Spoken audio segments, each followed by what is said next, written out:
E aí, seus lindos, tudo bem com vocês? Como que vocês estão? Vamos falar de FII, falar de dinheiro. E esse negócio que vocês falam de que eu saboto o meu próprio canal, isso é a mais pura verdade, porque eu não vou colocar nem no título nem na descrição desse vídeo o nome do FII, porque eu não quero que esse vídeo apareça nos motores de busca quando alguém colocar o nome desse fundo, porque tá todo mundo querendo saber desse fundo agora. Porque eu quero falar isso daqui de maneira conceitual, para mostrar para vocês como eu penso, para ver se vocês querem se inspirar na maneira como eu penso para pensar do jeito de vocês. Se você quer fazer dinheiro no mercado financeiro, você tem que especular a diferença que existe entre o que uma coisa vale e o que as pessoas acham que vale num determinado momento. Em determinado momento, as pessoas vão achar que vale muito pouco e elas vão vender muito barato porque elas querem se livrar disso. E em determinado momento elas vão achar que alguma coisa vale muito e elas vão estar dispostas a pagar mais do que o preço normal porque elas querem muito ter aquela coisa. E aí você pode ganhar nesse meio. Veja, a fé das pessoas é mais importante do que o valor da coisa em si. Porque você tem no mercado hoje um monte de empresas que estão precificadas abaixo do que elas valem. Tem empresas, e eu não vou ficar citando o nome porque daqui a pouco elas não vão ser mais, né? Mas tem uma empresa X, tem uma empresa Y, tem uma empresa Z. Por exemplo, uma delas vale R$4, estava R$2 até pouco tempo atrás. A outra vale R$35 e está R$17, se você quiser comprar hoje. E aí você pergunta, porra, mas esse negócio vale 35 e está custando 17, por que você não compra? Porque eu não sei quanto tempo vai demorar para todas as pessoas olharem para essa empresa e falarem, nossa, ela vale muito mais do que está valendo hoje. Então, para ficar com o meu dinheiro parado durante 5, 10 anos, tudo bem que é muito difícil o mercado não perceber e não se alinhar, mas às vezes acontece. Então, como eu não sei quanto tempo vai demorar para as pessoas perceberem que aquilo vale alguma coisa, eu fico na minha. Mas aí, às vezes, acontece de você perceber que está tendo uma movimentação interessada em fazer com que as pessoas despertem interesse sobre determinado assunto. Então, por exemplo, tem uma empresa que a ação dela está 17, ela vale uns 35. Não está interessante em comprar, por quê? Porque as pessoas não vão perceber que vale tão cedo. O primeiro vídeo que viralizar a respeito dessa oportunidade, porque você tem que prestar atenção, porque o ano que vem essa empresa vai crescer muito, vai se expandir muito, vai valorizar muito. Aí talvez você queira começar a comprar, por quê? Porque as pessoas elas vão entrar num ritmo, num embalo. E aí, assim, quem compra antes vende um pouquinho mais caro para quem vem interessado depois. E o mero fato desse cara ter ganhado dinheiro já vai alimentando uma experiência em todo o mercado de puta, tem gente que ganha dinheiro com isso. E aí as pessoas elas entram nesse embalo insano, e aí acontece como aconteceu com Melius, Magazine Luiza, que o negócio já estava absurdamente caro e aí tinha gente querendo pagar ainda mais caro porque achava que a empresa era tão boa que ela não parava de valorizar. O que é isso? É desconexão com a realidade, a ignorância, a pessoa não saber quanto que a empresa vale de verdade. Então, porque subiu até agora, vai continuar subindo. E se caiu até agora, vai continuar caindo. Então as pessoas não se preocupam muito bem com o que a coisa vale e com o julgamento do ativo e da opinião das massas, porque elas estão interessadas em olhar para o gráfico, porque elas pagaram caro para estudar Fibonacci. E aí, porque ela entendeu Fibonacci, ela sabe como que vai ser o futuro, ela sabe exatamente do que as pessoas terão vontade de fazer amanhã. Sarcasmo, né? Sarcasmo. Dito isso, eu quero conversar com vocês o seguinte: não existe ação no mercado que seja ruim e não existe fundo imobiliário no mercado que seja ruim. Não existe ruim, o que existe é caro e barato. Se está barato não significa que é bom, se está caro não significa que é ruim, mas você tem que saber reconhecer os ânimos do mercado. Então, de 2 anos para cá, eu comecei a me interessar muito nisso. E eu adotei como hobby, e você deve ver isso como um grande dispêndio de tempo, porque você precisa ter tempo, para estudar diversos fundos imobiliários, muitos deles, para ler relatórios pacientemente, para conhecer os ativos, para saber onde que estão os ativos, para saber quem é que dá dinheiro para esses caras, para entender cada um deles, ver quanto que eles rendem em média, quanto que eles podem render no futuro, e quanto que as pessoas acham que eles rendem e que poderão render, porque eu acho que é uma boa maneira de conseguir acumular patrimônio. Você saber a hora certa de comprar um papel que está numa tendência numa tendência positiva. E para que a tendência seja positiva, o segredo é comprar barato. E quando que você vai comprar barato? Em momentos de pessimismo. Mas o fundo é ruim. Sim, mas não existe fundo tão ruim que não chegue num ponto em que ele se torna bom. Assim como não existe um produto que seja tão bom, mas tão bom que em determinado tempo fica tão caro que passa a ser ruim. Vamos falar de um papel que é maravilhoso? Vamos falar da Ambev? A Ambev e a Taesa são papéis maravilhosos. Por quê? Porque a Ambev é uma empresa extremamente consolidada, a Taesa é uma empresa extremamente segura e elas rendem bons dividendos.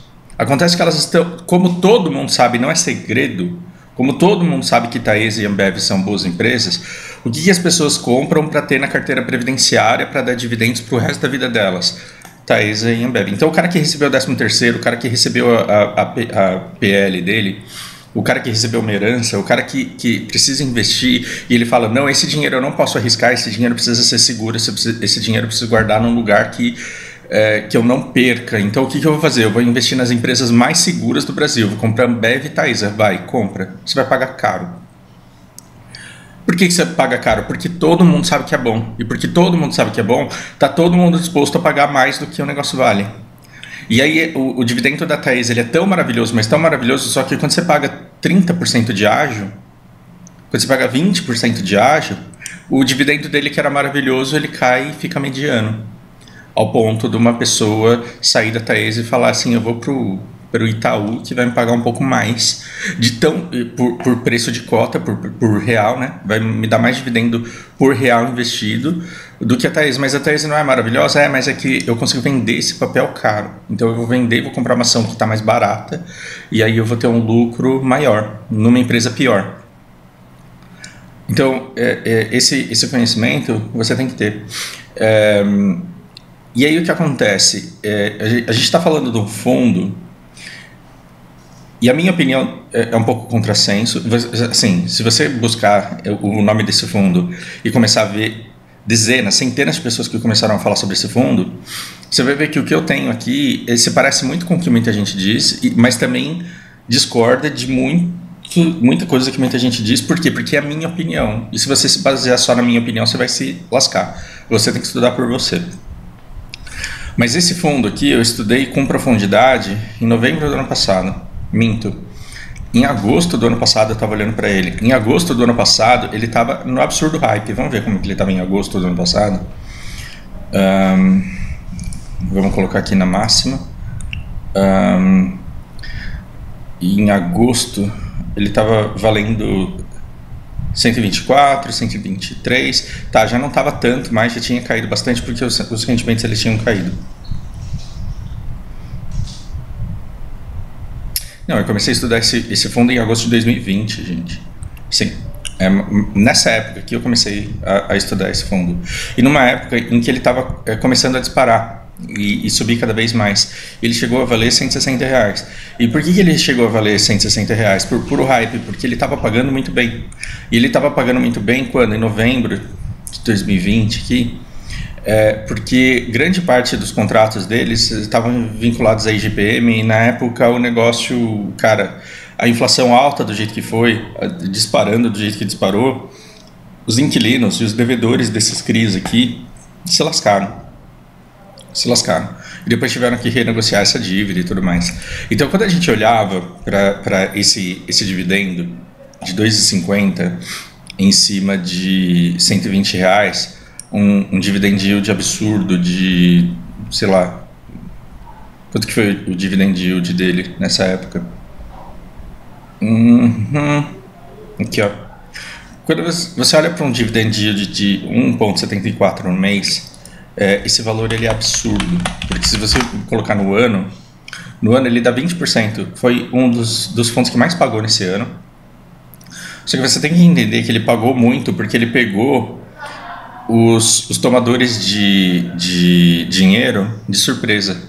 Então o cara ele financiou o negócio para corrigir por IGPM, de repente o IGPM disparou, ou para corrigir pela inflação, a inflação disparou e o cara olhou para a conta dele e falou: puta merda, lascou, eu ia ter que pagar 2 mil por mês, agora vai ter que pagar 3 mil, 4 mil. E esse cara ele teve que deixar de comer carne, estou exagerando aqui, estou dando exemplos. Ele teve que deixar de sair de fim de semana, ele teve que deixar de comer hambúrguer na sexta-feira, por quê? Porque de repente ele teve uma conta absurda para pagar. Só que aí ele ficou quieto pagando cada vez mais? Não, ele pagou porque ele não podia perder o imóvel, ele pagou porque não podia ter execução da garantia, ele não podia ficar sem o resort dele, ele pagou porque o boleto estava lá e ele não queria pagar a multa disso. Só que ele chamou o fundo para conversar, ele falou: cara, ou a gente renegocia esse negócio aqui ou para mim não vai dar mais. E aí essa multa ela foi renegociada. Então, nessa época aqui em que o negócio começou a pagar 2,50, estava claro que se isso continuasse desse jeito, os tomadores da dívida iam quebrar e eles iam parar de pagar. Então, nessa época, o que todo mundo falava: tá pagando muito bem, mas vai deixar de pagar bem ao longo do tempo. Só que o que o mercado apressado fez exatamente nessa época? Meu, tá pagando tanto, tá pagando 20% ao ano, então esse papel aqui ele é tão precioso que ele vale uns 160 conto. E aí teve uns, não vamos chamar o cara de otário, né? Teve um empolgado que pagou 160 reais num papel, mesmo sabendo que ele valia só cerca de 120. Mas eu vou pagar, por quê? Porque o retorno é muito bom, então eu vou pagar porque eu quero ser o dono desse negócio que é o que mais dá retorno no mercado. Como eu sou esperto, como eu não sou otário, eu vou pagar mais porque eu quero o melhor papel, o que rende mais no mercado. Só que isso tinha data para acabar, por quê? Porque muita gente renegociou a dívida, vendeu para pagar a dívida, acelerou o pagamento da dívida. E aí, vamos supor, imagina que você comprou um terreno e que você está pagando uma correção X. E aí, de repente, o cara vem e fala assim: a correção é 2x agora, beleza? Aí você fala: tomar no cu, cara, eu vou vender então esse terreno, eu vou vender essa casa, eu vou pagar essa dívida e nunca mais olho na sua cara. Então muita gente começou a adiantar o pagamento das dívidas. Para quê? Para se livrar dela.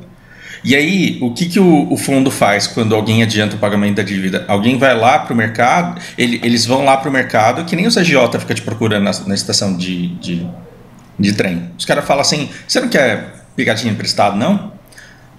E aí, numa época com o IGPM disparando, IPCA disparando, você acha que as pessoas elas vão ter a disposição de pegar dinheiro emprestado pagando a mesma taxa que esse cara aqui enforcado pagou depois que ele perdeu o terreno dele, que ele vendeu o terreno dele para se liquidar a dívida? Não. Então, as dívidas novas desse fundo, elas foram feitas com outros indicadores e com taxas menores e cada vez menos vinculadas aos índices que estavam disparando.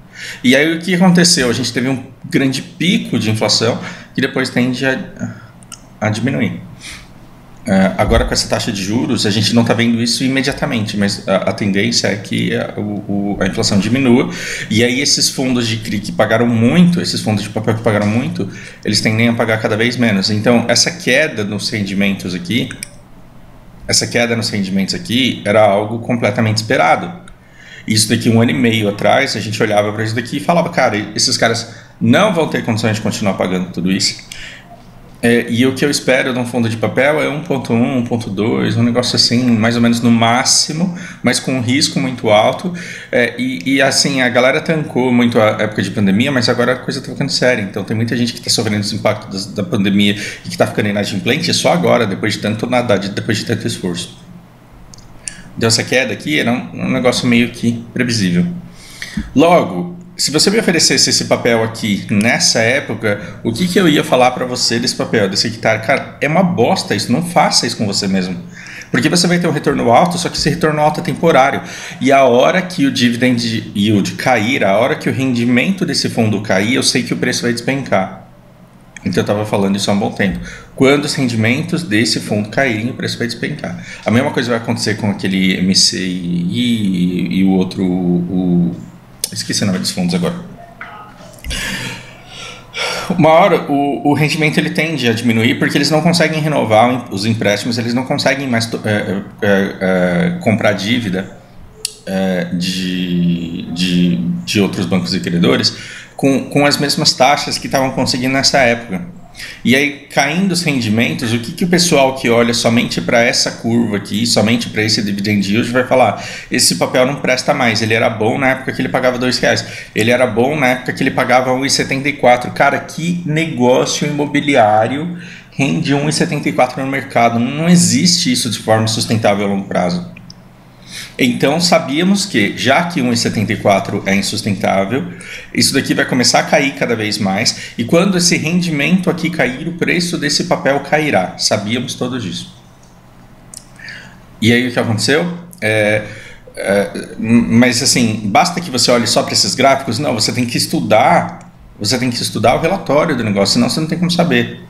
Esse relatório é de fevereiro, mas assim, tava lá eu lendo o relatório de 2020 e olhando para esse papel e falava assim: cara, na boa, não dá não. Por quê? Porque em 2020 eu olhava para as garantias desse fundo aqui e, cara, a pandemia acabou de chegar. A pandemia acabou de bater.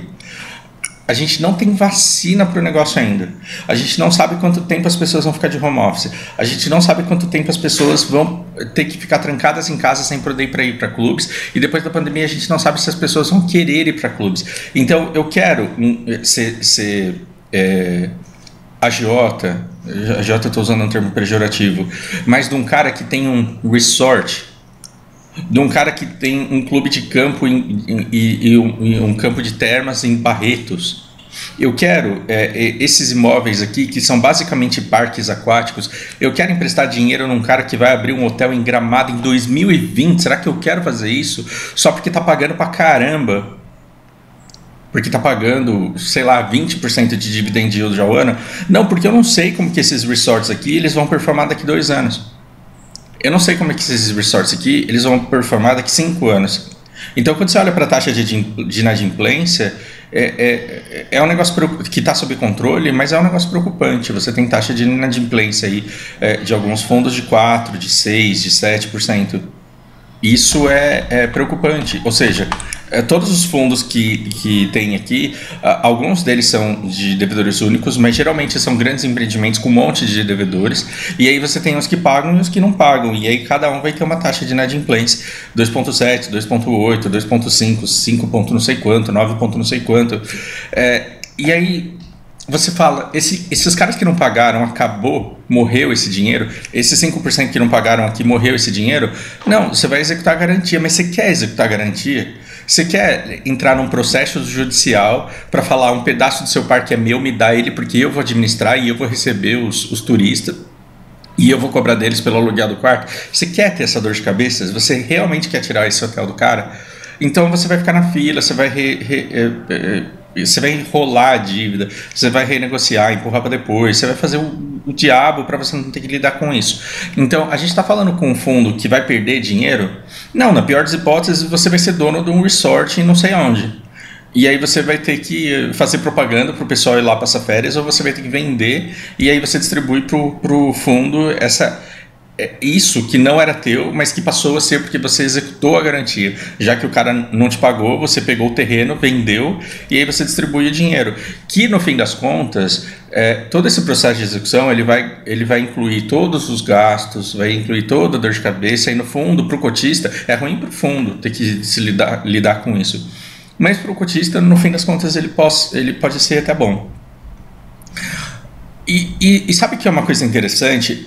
Olha como esse mercado ele é irracional, porque em 2020, assim, o melhor momento para comprar esse papel foi quando a pandemia bateu, porque em março de 2020, o cara que tinha hectare, ele olhou para o papel dele e falou assim: para que eu vou ficar com papel cuja renda vem de gente endividada porque abriu o resort no meio do nada para receber turista?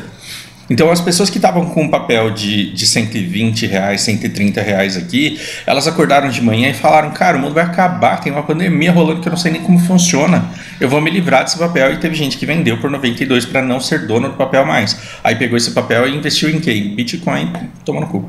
Minto, talvez não.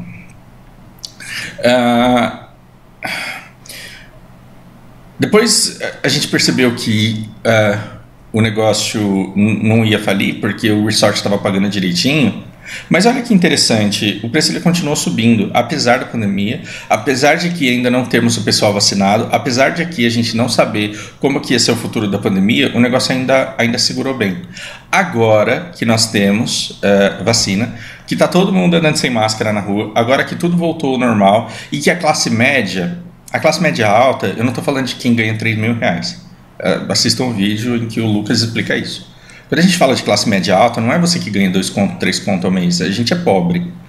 Com 2, 3 contos a gente é pobre. Assim, a classe média alta, ela não se preocupa com o preço da cenoura quando ela vai no mercado. Não é que nem eu e você que fala, meu Deus, como o pó de café tá caro, acho que eu vou tomar menos café. Não, cara, não. A gente está falando de uma classe rentista que ganha 20, 30, 40, 50 mil de dividendos de investimento todo mês. Fora o salário que ganha. Então a gente está falando de gente que não fica olhando o preço de uma coisa em outra. E essa galera ficou 2 anos sem viajar. Então essas pessoas agora, elas vão querer começar a frequentar esses lugares. Se essas pessoas tiveram dificuldade até hoje, talvez a partir de agora elas não tenham tanto, porque esses lugares eles vão começar a ser frequentados e vão começar a vender. Opinião de Fausto Nagai. Agora vai ter um monte de gente que caiu da classe média para a classe baixa, que perdeu o emprego, que gastou o dinheiro dos investimentos e que não tem como pagar o terreno que comprou e vai ter que devolver o terreno, vai ter um monte de gente. Então assim, será que vai ter inadimplência no hectare? Já tem, e vai ter ainda mais. E a pergunta é quando é que vai ter mais? Mas a inadimplência vai corroer o seu patrimônio? Não, por quê? Porque cada fundo desse... Cada empréstimo que foi feito tem uma garantia que pode ser executada, e se o cara não te paga o terreno, você pode vender o terreno dele, pegar o dinheiro e gastar com outra coisa. Então, quando a gente olha para o risco é alto, sempre foi alto. O risco é de perder capital ou de ter dor de cabeça? O risco é de ter muita dor de cabeça. Agora, tem gente fazendo escândalo do fato de ter um conflito de interesse. Por quê? Porque esse fundo ele tem... investimento num fundo e ele emite CRI para o próprio fundo, que é esse imóvel aqui. Então, os caras eles são cotistas, eles detêm o fundo e aí eles emitiram CRI para conseguir se financiar. E quem foi que comprou o CRI? Eles mesmos. Aqui a gente tem um aumento de risco, a gente tem um gigantesco aumento de risco, porque se esse shopping ele não performar, se eles não conseguirem alugar ou vender as lojas, se eles não conseguirem dinheiro disso daqui, o fundo vai ter problemas e o fundo vai ser obrigado a pagar uma dívida. E se ele deixar de pagar a dívida, é o próprio HCTR que deixa de receber. Então ele está envolvido no negócio em camadas. Ele está envolvido no negócio em camadas. E aí você vai executar a garantia, porque o cara não te paga. E aí a garantia você vai pegar esse imóvel e dar para quem? Para você mesmo, porque você é o dono dele. Então é como se eu tivesse uma casa e tivesse que pagar essa casa, aí eu pego dinheiro emprestado e eu empresto dinheiro para mim para pagar a casa e só estou recebendo juros de mim mesmo. Então quando eu deixo de pagar, o que eu faço? Eu pego a minha casa e eu executo o devedor e eu pego a minha casa e transfiro para o meu nome. É ridículo, mas eu fiz assim para tentar fazer piada, para tentar ficar engraçado, para você perceber o risco, que aqui não existe garantia, porque a garantia é que eu vou pagar. E se eu não pagar, eu não tenho como executar a garantia, porque eu vou estar me processando. Esse é um imóvel podre e assim, quando você olha para essa estrutura aqui, a não ser que o cara confia tanto no taco dele, e ele fala, eu tenho certeza absoluta que esse negócio aqui vai dar lucro, e eu me arrisco, e é tudo ou nada, ou eu ganho muita grana, ou eu me fodo. Então assim, eu tenho vontade de conversar com os gestores para ver se eles realmente acreditam naquilo que eles estão fazendo, ou se a ambição aqui ela bateu muito. Consigo? Não consigo. Por quê? Porque esse fundo aqui ele não é tão transparente como a Mogno, por exemplo, que faz merda, mas tanca a suma e fala não, a gente vai resolver, a gente vai fazer da melhor forma para o cotista e a gente vai fazer uma divulgação no dia tal, e chegando no dia eles vão lá e falam o que tem que falar e ficam até satisfazer todas as suas dúvidas. Que ele é um fundo legal, não estamos falando de competência, estou falando de relacionamento e de transparência. É uma das gestoras mais transparentes que eu conheço. Agora, esse fundo aqui, ele tem transparência? Não. Se eu quiser encostar os caras na parede e falar que tá na cabeça de você fazer um negócio desse, os caras falam não. Então você tem que confiar. Ou você confia e compra, ou você não confia e não compra. Só que quando eu olho para esse fundo aqui, desde o começo, ele era 9% de todo o fundo. Ou seja, vamos supor que no pior dos cenários dá tudo errado, eles não conseguem vender isso. Eles não conseguem fazer dinheiro com isso, mas eles têm o CRI, eles têm o fundo, eles não recebem deles mesmos e aí o cotista ele sai prejudicado. Isso é o fim do mundo? Não necessariamente, porque o cotista ele tem o prédio lá, né? Ele tem um prédio, pode demorar, pode ficar vazio, mas um dia vai vender e vai vender por algum preço e você pode perder, mas 100% de perda não é. Ainda assim é quase 10% do fundo. E eu falava, cara, se esse fundo vale 120, pelo menos 12, que é uns 10%, eu não quero ter que pagar. Por quê? Porque eu não confio. Então, vamos supor que eu olhasse para esses 9% aqui, que seriam uns R$12, e falasse, eu posso perder metade desse empreendimento, posso perder metade disso daqui, porque pode dar uma merda muito grande, os caras podem não conseguir fazer dinheiro com isso. Então, vamos colocar 6. Então, qual seria a minha conta? Qual seria a minha conta? Seria pegar esses 120 aqui e tirar daqui no mínimo 6. Então, desses, aí a gente fala, eu acho, na minha opinião, de Fausto, que esse fundo ele tem R$114 de valor patrimonial, seguro que pode ser especulado. É seguro? Não sei, porque ainda tem um monte de clube, ainda tem um monte de empresa, ainda tem inadimplência, mas isso é normal, e a inadimplência ela pode ser lucrativa para o fundo, e o excesso de inadimplência pode ser muito lucrativo para o fundo, porque você pode ser, de repente, dono do negócio desse daqui, justamente quando os turistas estão querendo lotar o lugar de gente. Então você pode alugar, você pode pegar esse hotel de alguém que não te pagou, você pode alugar esse hotel inteiro para alguém que vai ganhar muito dinheiro e que vai compartilhar, que vai dividir o lucro com você. Que maravilha. É muito difícil um fundo de CRI perder tudo porque o cara não pagou. Ele tem garantias muito sólidas, tirando esses 9,3% desse negócio aqui, que foi uma presepada muito grande e que diz muito a respeito do que o fundo está disposto a fazer para se alavancar e para ganhar dinheiro, arriscando dinheiro não dele, mas do cotista que foi lá e confiou na gestão. Tá vendo? Tudo diz muito sobre administração.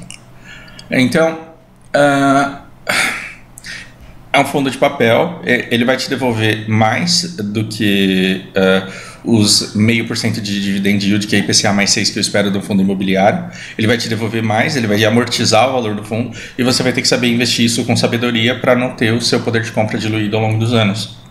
Mas eu falava assim, cara, esse fundo ele tá caro, tá 160, tá ridículo, e por 183 tá caro. E por 127, tá caro, eu não quero pagar por um fundo perigoso e por um fundo de ética questionável, eu não quero pagar o valor patrimonial dele. Eu não quero pagar 100% do valor patrimonial nele na hora que eu for comprar. Então, se você quiser me vender esse fundo aqui por R$120 e perguntar, você quer por R$120, você quer? Ele está rendendo bem, ele está com dividend yield muito bom. A minha resposta vai ser não quero. Eu quero desconto pelo menos da parte podre, que eu não acho legal, mas eu admito que o risco hoje ele é inferior ao que já foi no começo de 2020. Porque é muito fácil você olhar para trás agora e falar o que a pandemia foi. O difícil é você voltar em 2020, olhar para frente e falar o que a pandemia vai ser. Em 2020 a gente não sabia o que ia ser do fundo. Ou seja, o pior cenário do HCTR, ele já passou, porque eu olhava para isso daqui e falava, meu Deus, os caras vão conseguir fazer dinheiro com isso? Tem coisa que não está nem pronta ainda. Então agora, eu acho que o risco, comparado com 2 anos atrás, o risco ele é muito menor. E hoje, executar uma garantia dessa é muito mais interessante. Gente, no começo de 2020, você está interessado em perder rendimento e executar e ser dono de um hotel lá em Gramado? Eu não quero. Em 2020 eu não quero. E agora? Agora, talvez. Então, eu acho que é o contrário, o risco ele diminuiu.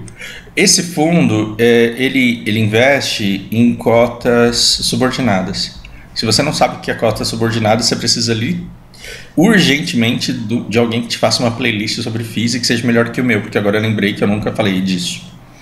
E não vou explicar nesse vídeo também. Então procura aí o que é cota, o que é mezanino, o que é subordinada, o que é única, o que é senior. Cara, centenas de milhares de pessoas explicam isso no YouTube. Quando você bate o olho aqui, você vê que eles têm muita cota subordinada, 30%, mas já foi pior.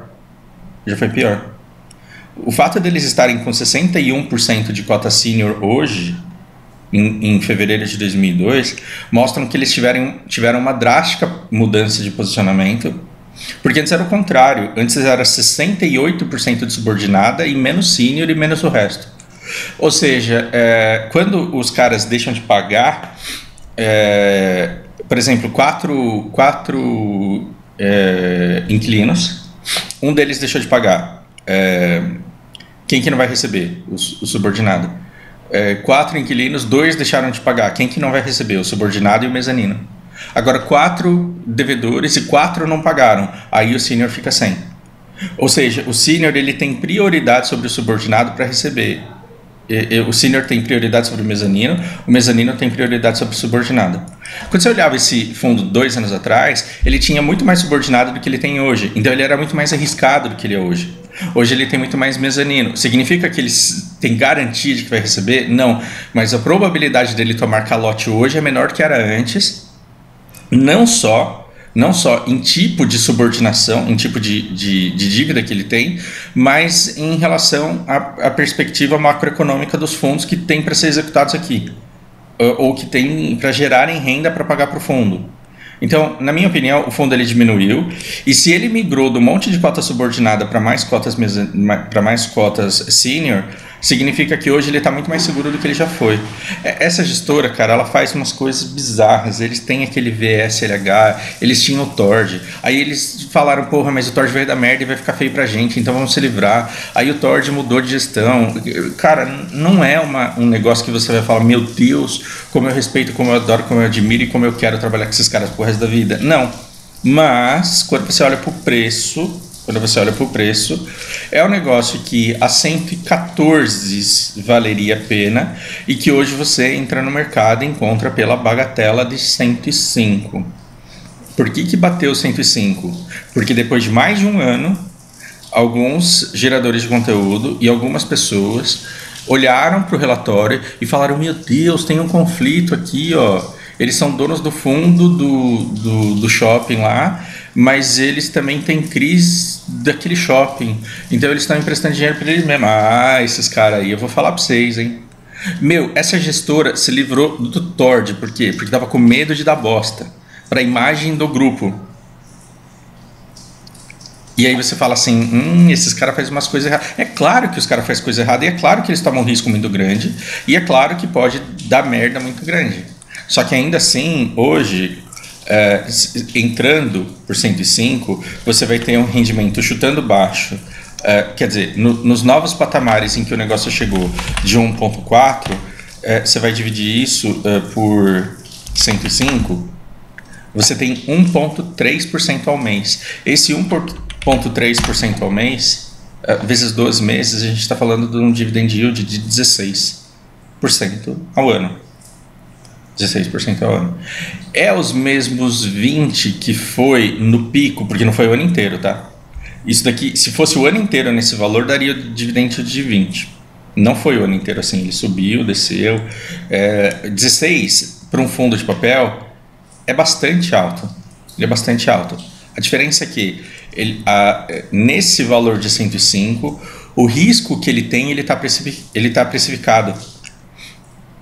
Nesse preço de 105, na opinião de Fausto Nagai, não esqueçamos, o risco dele está precificado. Por quê? Porque se der uma merda no shopping box lá, vai cair rendimento? Vai. Vai perder valor patrimonial? Vai. Vai perder para quanto? Para 115, para 112, para 111. Ah, mas o fundo de Gramado, o negócio no Beto Carreiro, o negócio não sei onde lá nos Laranjais, né? Em Olímpia, não sei. Estou chutando cidades aleatórias só porque eu lembro de parques. Não pagou e você vai conseguir executar e não está conseguindo, e vai gastar muito dinheiro e vai demorar muito para destravar. O que é destravar valor? É um cara que deveria te pagar todo mês pelos próximos 5 anos, ficar 5 anos sem te pagar e daqui 5 anos te dar o hotel dele. Isso é destravar valor. Você pode ser privado de dividendos até que você consiga destravar o valor de uma garantia, até que chegue num ponto em que o cara te pague. Só que aí, o dia que o cara te pagar, ele vai pagar o CRI, que era esperado, mais os juros do tempo que ele deixou de te pagar. Ou seja, passa a ser uma ótima venda de CRI a inadimplência. E a inadimplência às vezes faz bem financeiramente para o fundo. Destrói a vida de famílias, faz com que pessoas se suicidem. Mas financeiramente para o fundo não é ruim. Então, dito que grande parte já está precificado e que você está conseguindo comprar um fundo de papel com 12% de desconto, que é uma coisa muito rara de se encontrar hoje no mercado, esse fundo é ruim? Olha, a gestora é ruim, a comunicação é ruim, os riscos que eles tomam são ruins, a transparência que eles têm e a ética deles é questionável e, portanto, ruim, mas o fundo por 105 é bom. Então, a lição que eu quero... Lição, como se eu pudesse ensinar alguma coisa para alguém. Mas o que eu quero que vocês pensem aqui a respeito disso é que não existe ação ruim ou boa e não existe fundo imobiliário ruim ou bom.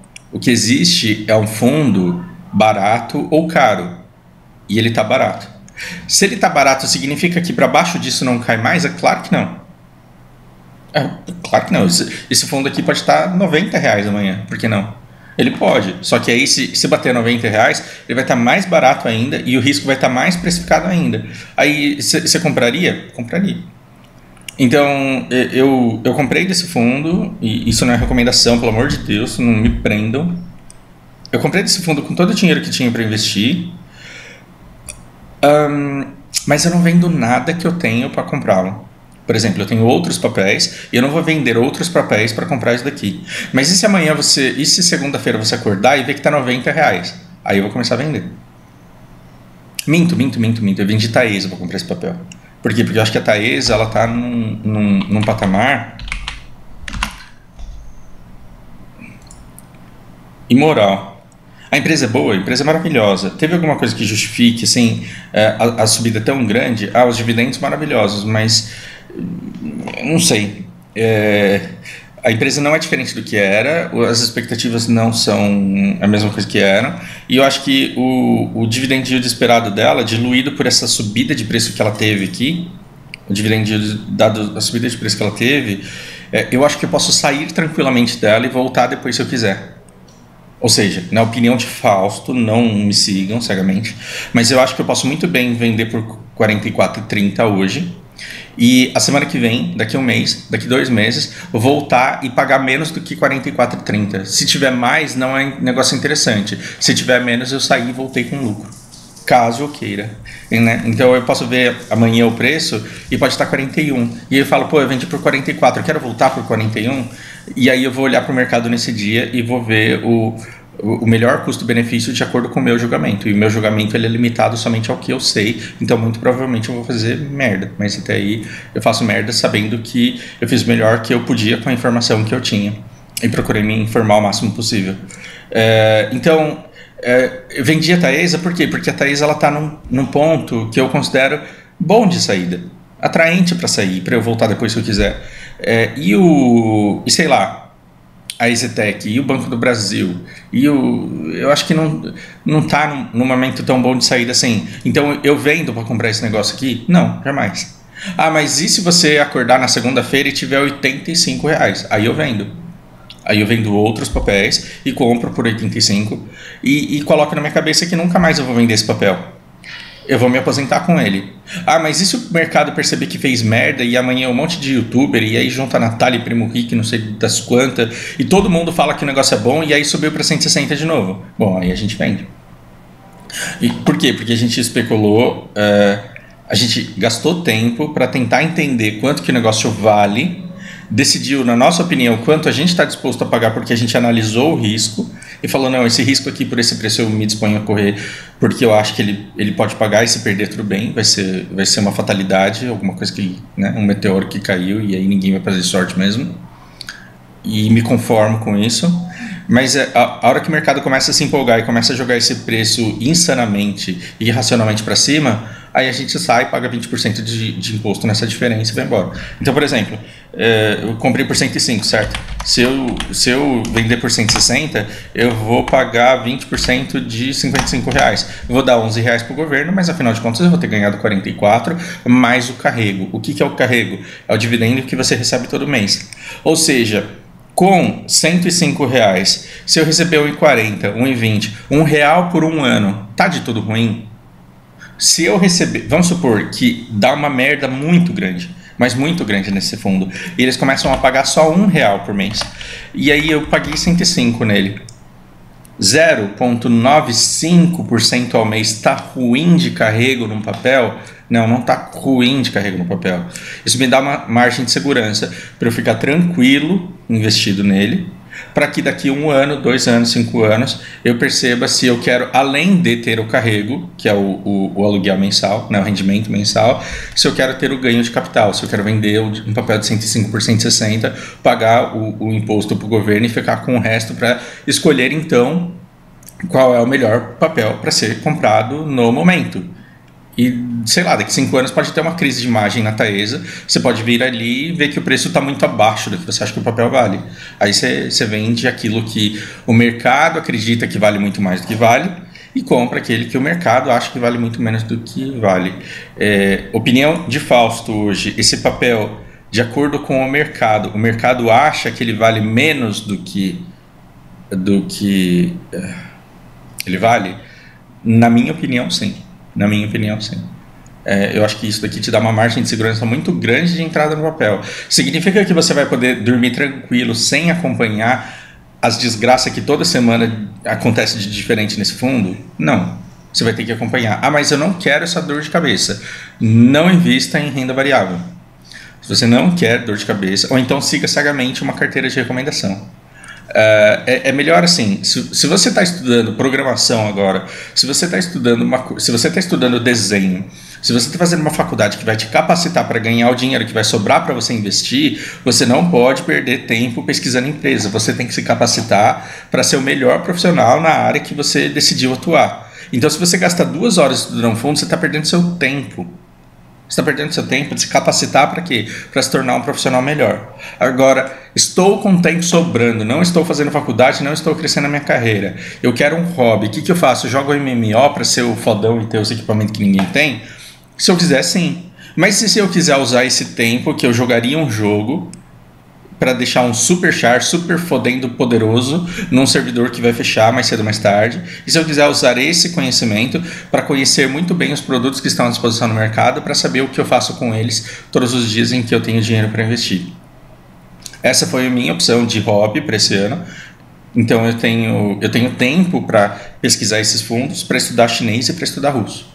Poderia estar estudando chinês no tempo que eu fiquei pesquisando e lendo todos esses relatórios aqui? Poderia. Meu chinês estaria melhor do que ele está hoje? Sim. Mas eu teria me divertido tanto quanto eu me diverti olhando para cada uma dessas linhas aqui, falando, pô, os caras não tem vergonha na cara de cobrar caro desse jeito por uma dívida de um imóvel. O cara que pegou esse dinheiro emprestado, ele está lascado. Não queria ser eu no lugar dele. Então, assim, você começa a entender melhor a dinâmica do funcionamento do país e da movimentação e da atividade econômica no país quando você começa a estudar diferentes fundos e diferentes empresas. É um hobby legal? Eu gastei 4 horas essa semana pesquisando sobre fundos imobiliários. Sinto que eu perdi tempo porque o que eu ganhei em dinheiro foi muito pouco? Não. Por quê? Porque eu fiz isso não só pelo retorno imediato do fundo imobiliário, eu fiz isso porque eu gosto de saber como o mundo funciona, o Brasil funciona. Então, isso é interessante e a minha vida tá boa desse jeito? Na minha opinião, tá. Então eu sigo fazendo isso. Fausto, agora que eu escutei 43 minutos de vídeo, o que eu faço? Qual que é a conclusão de tudo isso? A conclusão é: não siga minhas conclusões, nem de ninguém. Eu estou te dando aqui ferramentas para você começar a pensar do seu jeito para que você, caso queira, decida começar a sua caminhada aí de entendimento do mercado. Fausto, mas eu não tenho dinheiro para ficar comprando isso. Cara, eu trabalho o mês inteiro e me sobra R$105. Como sobrou muito pouco, eu vou lá e compro um jogo na Steam. Isso daqui, esses R$105, ele está te rendendo R$1,40. R$1,40 é muito dinheiro ou é pouco dinheiro? É pouco dinheiro. Mas você tem noção de que esses R$1,40 aqui, ele é todo mês e ele é ad eterno, e que o seu filho pode herdar esse fundo imobiliário de você? Que sua filha pode herdar esse fundo imobiliário de você? Então, assim, você quer gastar 105 agora, que essa inflação está galopante, você vai comprar cenoura e pode... Não estou falando para você parar de comer cenoura e tomar café, não é isso. Estou dizendo que é um investimento que vai dar frutos, e esses frutos Vamos supor que você tenha juntado 200 cotas desse fundo aqui. É 200 cotas vezes 1,40. E aí você vai olhar para o mercado todo mês e falar, eu tenho 280 conto que eu preciso alocar com o melhor papel desse momento. Daqui 3 meses, daqui 6 meses, daqui 1 ano e meio, vai ser o HCTR? Duvido que será. Mas se você acompanhar o mercado, você vai ter várias boas opções e vai falar, nesse mês aqui eu acho que esse fundo vale mais a pena. E não existe nada melhor do que você olhar para uma coisa e falar, cara, eu tenho o meu jeito de pensar. Então eu pago consultoria que me dá uma carteira e falo, olha, invista nesses fundos. Eu sei porque eles falam para investir nesses fundos, porque eles são os maiores, são os mais estáveis, são os mais seguros, só que eles têm um rendimento de fundos estáveis e seguros e crescidos e maduros. Eles têm um rendimento de 6, 7, 0,6, 0,7, 0,8 ao mês. E aí eu gosto de correr risco, eu sou vida louca. E aí eu olho para minha carteira e eu falo, nossa, eu tô com 1% de dividend yield mensal e eu tô só com 15% de papel. Isso me dá um baita de um orgulho, porque assim, eu segui a minha intuição nos momentos em que eu fiz as compras e eu estou desenhando uma carteira que está me dando um carrego maravilhoso, que pode dar ruim a qualquer momento, mas o mundo pode dar ruim a qualquer momento para todo mundo, não é só para mim. Pelo menos eu estou ciente do risco que eu estou correndo. Do fundo do coração, eu espero que tenha sido útil, que tenha sido esclarecedor e me digam se está muito difícil. Só que aí, ao mesmo tempo, eu já vou ser escroto logo de cara. Se está difícil é porque você precisa assistir os outros vídeos da playlist e porque você precisa se interessar pelo assunto ao ponto de pesquisar sobre ele antes de vir aqui. Então isso daqui é um conteúdo intermediário avançado. E tomara que não seja fraco demais para vocês que já conhecem bem o mercado. Enfim, tomara que seja útil de alguma forma. Por aí, um grande abraço.